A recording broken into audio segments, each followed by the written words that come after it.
everyone in heaven bows in praise to the Lamb. And you're thinking you could pray directly to the Father instead of praying to Yahushuah, when everyone in heaven prays directly to the Lamb?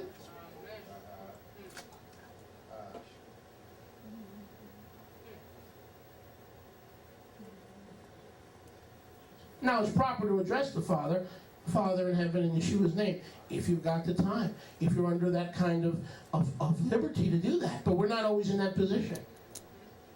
Do we see the 24 elders and the 4 beasts going, Our Father in heaven, in Yeshua's name? Do we see that? They're bowing down directly to the Lamb, because the Lamb has the prayer of the Kiddushim, including our tefillot. Hello? I'm preaching good today. Oh yeah. Baruch Hashem Yahweh. Now Hebrews 13:8 tells us what? Yahushuah HaMashiach, the same yesterday, today, and forever. Look at me. Revelation 5:8 and 9 is a glimpse into the what? Futura. Is a glimpse into what awaits us in heaven, what's going on in heaven. Now, if Yeshua is the same yesterday, today, and forever, that means forever he receives worship of all things in heaven. Now, if he's the same today, wait a second. In the future, Yeshua is going to receive all worship from all creatures in heaven. Correct? Correct. What about today? If Yeshua is the same yesterday, today, and forever, who are we supposed to pray to today? Yeshua. The Lamb. He's the Kohen HaGadol. He's the one that brings our petition to the Father. Amen. Yes. Amen. You can pray to the Father in Yeshua's name, but you're still praying Yeshua. Because it's not going to get to the Father without the filtering role of the Kohen HaGadol. Amen? Amen. He's the filtering role of the Kohen HaGadol. Amen. Go ahead, Danny. Yaakov in Reshit 48:16 prayed to the pre-incarnate Yeshua, said, "May the angel bless the lads." There you go. And Hosea confirms it and says the angel of his presence that blessed Yaakov. Hosea 14 confirms that. Amen. Good point. That's what we told the bless Ephraim and Manasseh. Mm-hmm. Exactly. Now you know why I want Danny down here. Okay. Okay. The Yeshua is the same yesterday, today, and forever. So therefore, if it's kosher for the Melachim and the Zechanim and the Behemoth, the beast, the Behemoth, and everything in heaven to worship Yeshua in eternity, in the Atid what? Lavo, then it must be kosher to worship the Lamb today. Amen. Unless Yeshua is not the same yesterday, today, and forever. It must be kosher. Must be. Must be. Must be. Watch verse 9. Gilead 5:9. I love it. Notice. I love it. That's how new songs are produced. That's how Yahweh gives us spontaneous new music, new songs. And they sang a renewed shir, saying, "You are worthy to take the scroll and open its seals.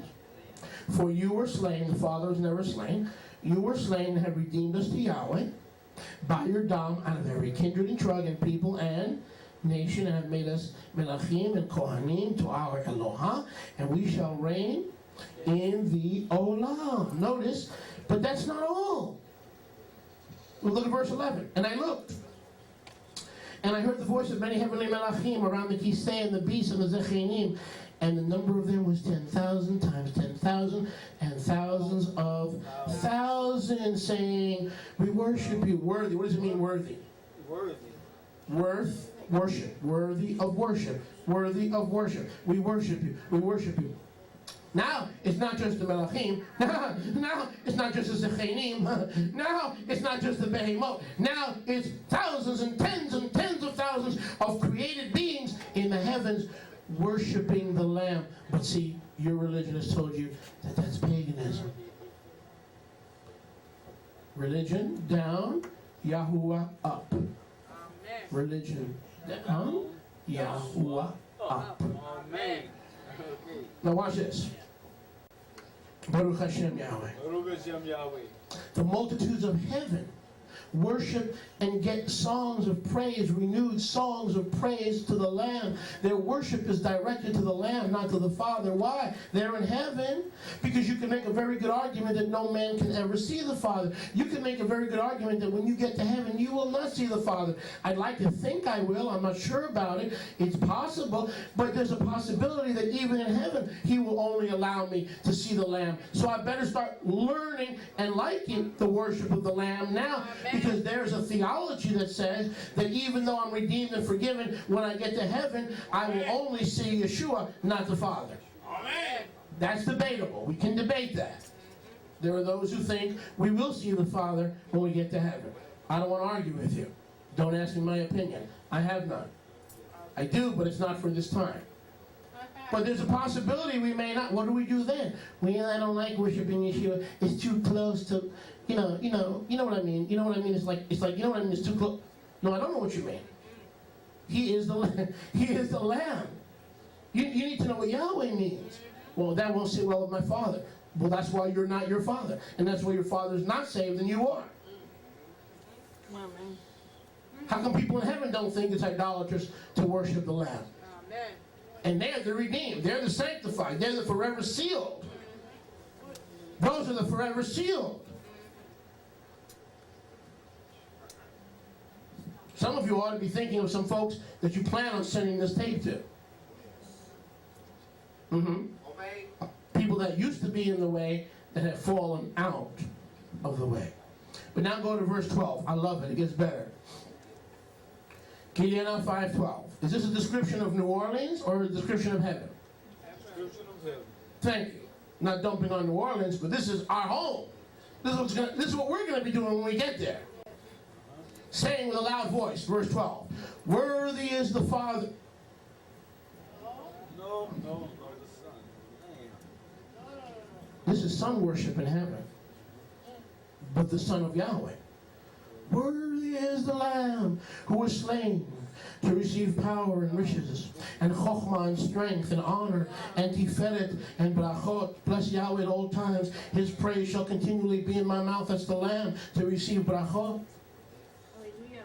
Now watch this. Don't miss this. Verse 13.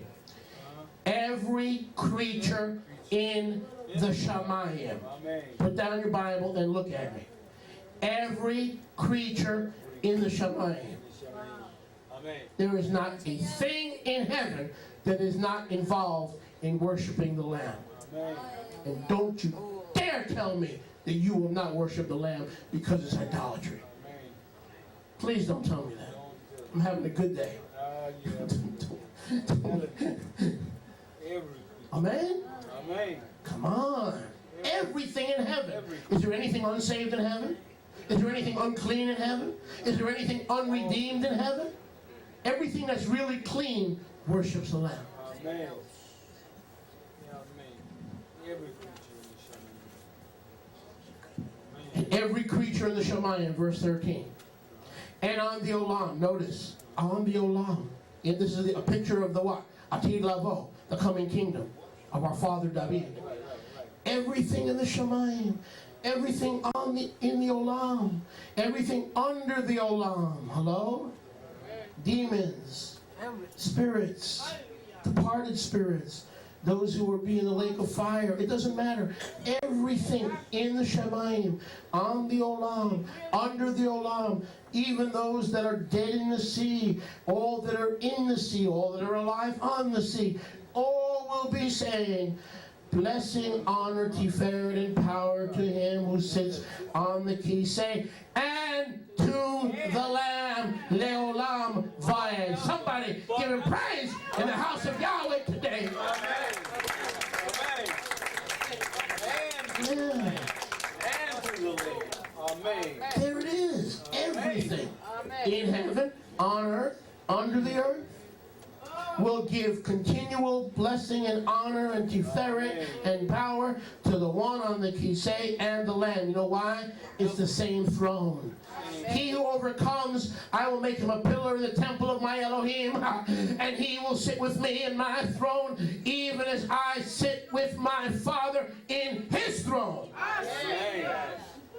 They sit in the same throne. They have to be Echad.